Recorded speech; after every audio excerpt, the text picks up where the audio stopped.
नमस्कार। आज के इस बेहद दिलचस्प विश्लेषण में आपका स्वागत है। जब भी हम प्राचीन भारतवर्ष के मंदिरों के बारे में सोचते हैं तो दिमाग में सबसे पहली छवि क्या आती है?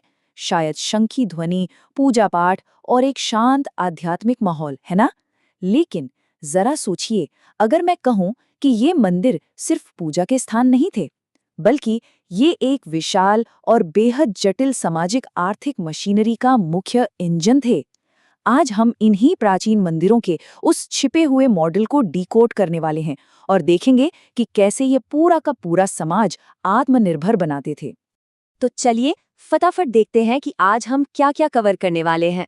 हम बात करेंगे पूजा स्थल से परे मंदिर के आयाम की, खाद्य सुरक्षा, शिक्षा और रक्षा के केंद्रों की, कृषि और यात्रियों के आश्रय की और अंत में हमारी प्राचीन संस्कृति के रक्षकों की। तो शुरुआत करते हैं पहले हिस्से से, पूजा स्थल से परे इस मुख्य केंद्र को समझना। आज का आधुनिक नजरिया अक्सर ये मान लेता है कि मंदिर बस एक आध्यात्मिक केंद्र है, मतलब लोग वहां जाते हैं, प्रार्थना करते हैं, शांति महसूस करते हैं और वापस आ जाते हैं। लेकिन प्राचीन दृष्टिकोण बिल्कुल अलग था। उस समय का मंदिर एक बहुत ही डायनामिक यानी गतिशील सामाजिक आर्थिक इंजन हुआ करता था। ये सिर्फ भगवान का घर नहीं था, बल्कि पूरे समुदाय के अस्तित्व, उनके विकास और रक्षा को चलाने वाला सबसे बड़ा पावर सेंटर था। एक तरह से ये पूरे समाज का एक स्वचालित इकोसिस्टम था।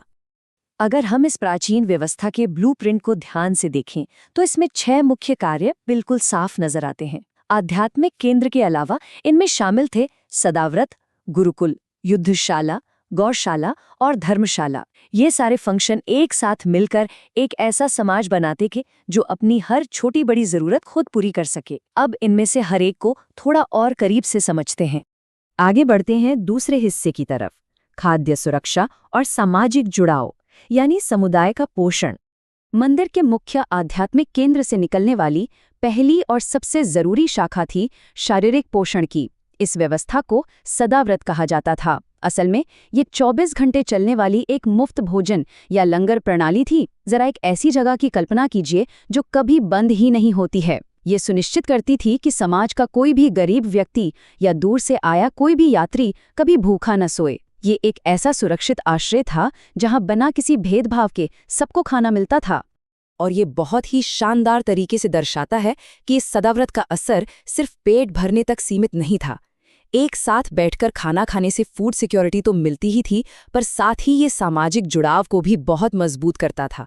सोचकर देखिए, जब सब एक ही जगह पर एक ही जैसा भोजन कर रहे हैं तो वर्ग और जाति की सारी दीवारें अपने आप गिर जाती हैं। इसके अलावा इस तरह की निस्वार्थ सेवा से अच्छे कर्मों का सृजन भी होता था। तीसरा हिस्सा, शिक्षा और रक्षा के केंद्र यानी मन और शरीर का सशक्तिकरण। शरीर को पोषण देने के बाद बारी आती है दिमाग की। एक मजबूत समाज को बौद्धिक सशक्तिकरण चाहिए ही चाहिए। इसके लिए मंदिर एक बिल्कुल मुफ्त शैक्षिक प्रयोगशाला यानी एजुकेशनल लैब की तरह काम करते थे, जिसे गुरुकुल कहा जाता था। यहाँ का पाठ्यक्रम सिर्फ धर्म ग्रंथों तक सीमित नहीं था। संस्कृत, वेद और उपनिषद तो पढ़ाए ही जाते थे, लेकिन उनके साथ साथ वैज्ञानिक शिक्षा और व्यवहारिक कौशल पर भी उतना ही जोर दिया जाता था। और सबसे कमाल की बात, ये शिक्षा बिल्कुल मुफ्त थी, जिसने प्राचीन भारतवर्ष को 100% साक्षरता की तरफ आगे बढ़ाने में एक बहुत बड़ी भूमिका निभाई। आप जरा इस कहानी पर गौर कीजिए, यह सच में हैरान करने वाला है। प्राचीन भारत ने ग्लोबल लेवल पर जो आर्थिक और तकनीकी दबदबा बनाया था, उसका एक बड़ा कारण धातु कर्म यानी मेटलर्जी का ज्ञान था। और क्या आपको पता है ये कहाँ सिखाया जाता था? इन्हीं मंदिरों के गुरुकुलों में। कांस्य यानी ब्रॉन्ज कैसे तैयार किया जाता है, इसका इतना एडवांस्ड विज्ञान इन्हीं केंद्रों से निकला था। ये तो बस एक छोटा सा उदाहरण है जो साबित करता है कि ये गुरुकुल असल में दुनिया के बेहतरीन रिसर्च इंस्टीट्यूट भी थे। दिमाग के बाद अब आते हैं शारीरिक ताकत पर। ये सुनकर शायद थोड़ा अजीब लगे, लेकिन हर बड़े मंदिर में एक युद्धशाला जरूर होती थी। जी हाँ, युद्धशाला। दक्षिण भारत में कलारीपयट्टू से लेकर मल्लयुद्ध, धनुर्विद्या, तलवारबाजी, कुश्ती और घुड़सवारी तक की ट्रेनिंग वहीं मिलती थी। सिर्फ यही नहीं, युद्ध की रणनीति बनाना और राष्ट्र की रक्षा के लिए हथियार बनाना भी इसी सिस्टम का हिस्सा था। शांति और अध्यात्म के केंद्र में हथियारों और रक्षा का ये संगम दिखाता है कि देश की सुरक्षा इन मंदिरों के अर्थशास्त्र के साथ कितनी गहराई से जुड़ी हुई थी। चौथा हिस्सा, कृषि और यात्रियों के लिए आश्रय, इकोसिस्टम को बनाए रखना। शिक्षा और रक्षा के बाद चलिए उन बुनियादी ढांचों पर नजर डालते हैं जो इस विशाल व्यवस्था को सहारा देते थे। 5वां सबसे जरूरी कार्य था गौशाला। ये मत सोचिए कि ये बस जानवरों को बांधने की कोई जगह थी। ये एक ऐसी जगह थी जो गायों के संरक्षण, उनके पालन और खेती-बाड़ी को सीधा सपोर्ट करती थी। एक ऐसे समाज में जहां कृषि ही सब कुछ थी, वहां गाय का महत्व सबसे ऊपर था और मंदिर इन्हें सुरक्षित रखने की पूरी जिम्मेदारी उठाते थे। दिलचस्प बात तो ये है कि गाय और उसके वंश की रक्षा का ये प्राचीन सिद्धांत आज भी हमारे आधुनिक संवैधानिक सिद्धांतों में झलकता है। और अब बारी आती है धर्मशाला की। देखिए, एक जिंदा सभ्यता हमेशा गतिमान रहती है। लोग ज्ञान, व्यापार और तीर्थ यात्रा के लिए हमेशा सफर में रहते हैं। धर्मशालाएं ऐसे जरूरी विश्राम गृह थे जिन्होंने यात्रियों, शिक्षकों और छात्रों के सफर को पूरे उपमहाद्वीप में आसान और सुरक्षित बनाया। ये प्राचीन लॉजिस्टिकल नेटवर्क का एक ऐसा बेहतरीन उदाहरण है जिसने पूरे भारतवर्ष को एक धागे में पिरो कर रखा था। अब इस स्लाइड के बारे में जो सबसे दिलचस्प बात है वो ये है कि हम सिर्फ स्थानीय लोगों की बात नहीं कर रहे हैं।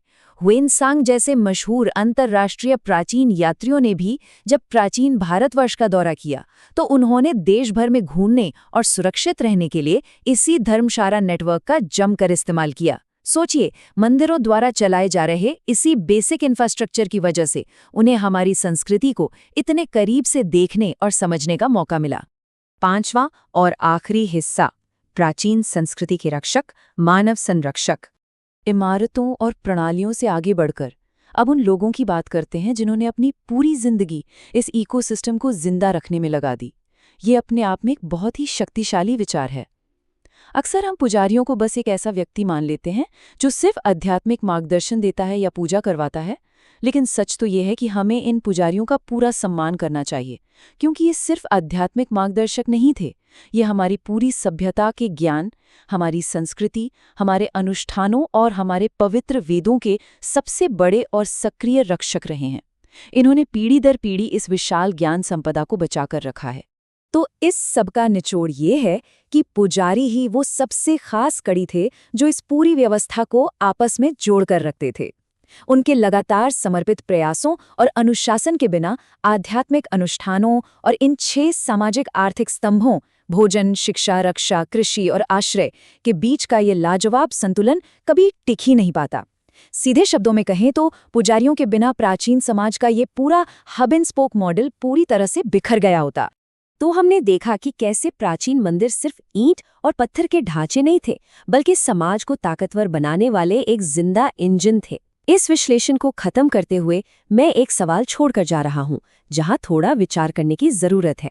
आज जब हमने इन मंदिरों का विकेंद्रीकरण कर दिया है और उनकी इन सामाजिक आर्थिक भूमिकाओं को अलग कर दिया है, तो क्या हमारे आधुनिक समाज ने वाकई इन 6 जरूरी कार्यों का कोई बेहतर विकल्प ढूंढ लिया है? क्या आधुनिक बुनियादी ढांचे के आगे उस प्राचीन एकीकृत मॉडल का कुछ बहुत ही अनमोल हिस्सा हम पीछे छोड़ आए हैं? इस बारे में जरूर सोचिएगा। इस विश्लेषण में साथ जुड़ने के लिए आपका बहुत बहुत धन्यवाद।